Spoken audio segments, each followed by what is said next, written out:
రాష్ట్ర ప్రభుత్వం ఏదైతే ఉందో రాష్ట్ర రైతాంగానికి కావాల్సినటువంటి యూరియా యాప్ ద్వారా బుక్ చేసుకోమని చెప్పేసి ఒక దొంగ నాటకం ఆడుతూ ఈరోజు రాష్ట్ర రైతాంగాన్ని మభ్యపెడతా ఉన్నటువంటి సందర్భం ఏదైతే ఉందో దాన్ని పూర్తి స్థాయిలో రాష్ట్ర రైతాంగం పక్షాన ఈ కాంగ్రెస్ ప్రభుత్వం చేస్తున్నటువంటి తీర్పు ఏదైతే ఉందో పూర్తి స్థాయిలో ఖండిస్తూ ఉన్నా.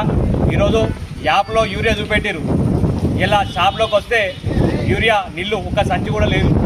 అంటే ఈరోజు రాష్ట్ర వ్యాప్తంగా ఉన్నటువంటి అగ్రికల్చర్ ఆఫీసర్లు ఏం చేస్తూ ఉన్నారు?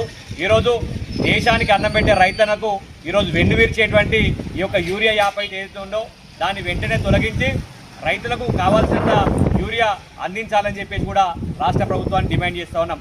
ఈరోజు కష్టాలకు కన్నీళ్ళు అని అంటేనే కాంగ్రెస్ సర్కారు ఈరోజు నమ్మి ఓటేసిన దానికి ఈరోజు రాష్ట్ర రైతాంగం రాష్ట్ర రైతులు అరిగోసపడుతున్నారు, ఆగమైపోతూ ఉన్నారు. ఏ విషయంలో చూసినా రాష్ట్ర ప్రజలు సంతోషంగా లేరు. ఈరోజు ఈ ప్రభుత్వం ఎప్పుడు కూలిపోతుందా, ఈ ప్రభుత్వం ఎప్పుడైపోతుందా అని ప్రజలు వేయి కళ్ళతో ఎదురు చూస్తూ ఉన్నారు. గతంలో కేసీఆర్ గారి పాలనలో టీఆర్ఎస్ పార్టీ అధికారంలో ఉన్నప్పుడు ఒక రైతు అటో ఆయనకు ఫోన్ చేస్తే 20-30 బ్యాగులు వేసుకొని షాప్కి వచ్చి యూరియా తీసుకునేటువంటి పరిస్థితి ఉండే. ఈరోజు రాష్ట్ర రైతాంగం చాలామంది నిరక్షరాస్యులు ఉంటారు, కొంతమందికి యాప్ ఎట్లా బుక్ చేయాలో తెలియదు. ఒకవేళ నిజంగా బుక్ చేసినా కూడా యూరియా వచ్చేటువంటి పరిస్థితులు లేదు. ఈరోజు రాష్ట్ర రైతుల ముసుగు తీసుకున్నటువంటి కాంగ్రెస్ పార్టీ గద్దె దిగేదాకా ఈరోజు రాష్ట్ర రైతాంగం అన్ని రకాలుగా ముందుకు పోయేదాకా వారికి సంబంధించినటువంటి ఏ విషయం ఉన్నా రాష్ట్ర రైతాంగం తరఫున మేము ముందుంటామని చెప్పి కూడా తెలియజేస్తా ఉన్నాం.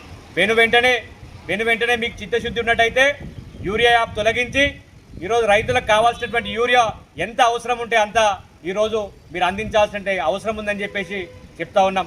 ఈరోజు వ్యవసాయ శాఖ మంత్రి ఏం చేస్తూ ఉన్నాడు, వ్యవసాయ శాఖ మంత్రి ఏం చేస్తూ ఉన్నాడని చెప్పేసి డిమాండ్ చేస్తున్నాం. కాంగ్రెస్ నాయకులు ఈరోజు 6 గ్యారంటీల పేరుతో మోసం చేసినటువంటి మీరు ఈరోజు కనీసం రైతులకు యూరియా ఇచ్చేటువంటి పరిస్థితులే లేరు, అట్లాగే ముసలులకు పెన్షన్లు ఇచ్చేటువంటి పరిస్థితులే లేరు. మహాలక్ష్మి పథకం కింద ఫ్రీ బస్ పెట్టారు తప్ప అంతకు మీరు చేసింది ఏం లేదు. మీరు కూడా మీ సర్వే రిపోర్ట్లు కూడా మీ ప్రభుత్వం వచ్చేటువంటి ఎన్నికల్లో కనీసం కాంగ్రెస్ పార్టీకి 10 నుంచి 15 సీట్లు వచ్చేటువంటి పరిస్థితులు లేదు. ఈరోజు కాంగ్రెస్ నాయకులారా ఆలోచన చేయాలి. మీలో కూడా కాంగ్రెస్ పార్టీలో కూడా చాలామంది రైతులు ఉన్నారు. ఈరోజు వాళ్ళు కూడా ఈ కాంగ్రెస్ పార్టీ ఎందుకు అధికారంలోకి వచ్చి చెప్పేసి కూడా బాధపడుతూ ఉన్నారు. చేతి గుర్తు కోటేస్తే చెయ్యిని చూపెడతారని చెప్పేసి సుస్పష్టంగా తెలిసింది. 6 గ్యారంటీల పేరుతో అబద్ధపు 420 హామీలతో గద్దెనెక్కిన మీరు ఈరోజు ఎటువంటి ఒక్క హామీని కూడా నెరవేర్చేటువంటి పరిస్థితుల్లో లేరు. ఈరోజు రేవంత్ రెడ్డి ప్రభుత్వం ఎప్పుడు కూలిపోతుందో కూడా తెలియదు. ఎందుకంటే ఈరోజు ఆ పార్టీలో ఉన్నటువంటి